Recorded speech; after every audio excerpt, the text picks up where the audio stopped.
محمد بن فضیل نے بیان کیا، کہا ہم سے حسین بن عبد الرحمن نے بیان کیا، ان سے عامر شعبی نے اور ان سے حضرت عمران بن حسین رضی اللہ عنہ نے کہا کہ نظر بد اور زہریلے جانور کے کاٹ کھانے کے سوا اور کسی چیز پر جھاڑ پھونک صحیح نہیں۔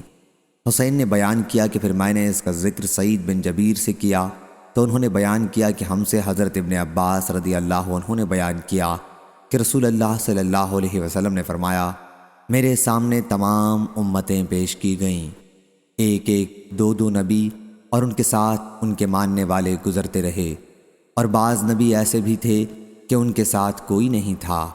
آخر میرے سامنے ایک بڑی بھاری جماعت آئی۔ میں نے پوچھا، یہ کون ہیں؟ کیا یہ میری امت کے لوگ ہیں؟ کہا گیا کہ یہ حضرت موسیٰ علیہ السلام اور ان کی قوم ہے۔ پھر کہا گیا کہ کناروں کی طرف دیکھو۔ میں نے دیکھا کہ ایک بہت ہی عظیم جماعت ہے جو کناروں پر چھائی ہوئی ہے۔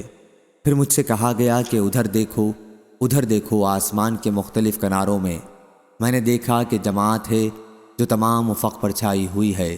کہا گیا کہ یہ آپ کی امت ہے اور اس میں سے 70,000 حساب کے بغیر جنت میں داخل کر دیے جائیں گے۔ اس کے بعد آپ اپنے حجرے میں تشریف لے گئے اور کچھ تفصیل نہیں فرمائی۔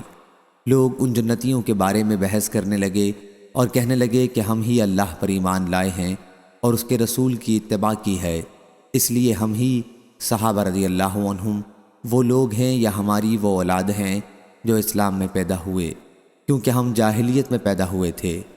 یہ باتیں جب حضور اکرم صلی اللہ علیہ وسلم کو معلوم ہوئیں تو آپ باہر تشریف لائے اور فرمایا، یہ وہ لوگ ہوں گے جو جھاڑ پھونک نہیں کراتے، فال نہیں دیکھتے اور داغ کر علاج نہیں کرتے، بلکہ اپنے رب پر بھروسہ کرتے ہیں۔ اس پر عکاشہ بن محسن رضی اللہ عنہ نے عرض کیا، یا رسول اللہ صلی اللہ علیہ وسلم، کیا میں بھی ان میں سے ہوں؟ حضرت صلی اللہ علیہ وسلم نے فرمایا کہ ہاں۔ اس کے بعد دوسرے صحابی کھڑے ہوئے اور عرض کیا، یا رسول اللہ صلی اللہ علیہ وسلم، میں بھی ان میں سے ہوں؟ حضرت صلی اللہ علیہ وسلم نے فرمایا کہ عکاشہ تم سے بازی لے گئے۔ صحیح بخاری حدیث نمبر 5705۔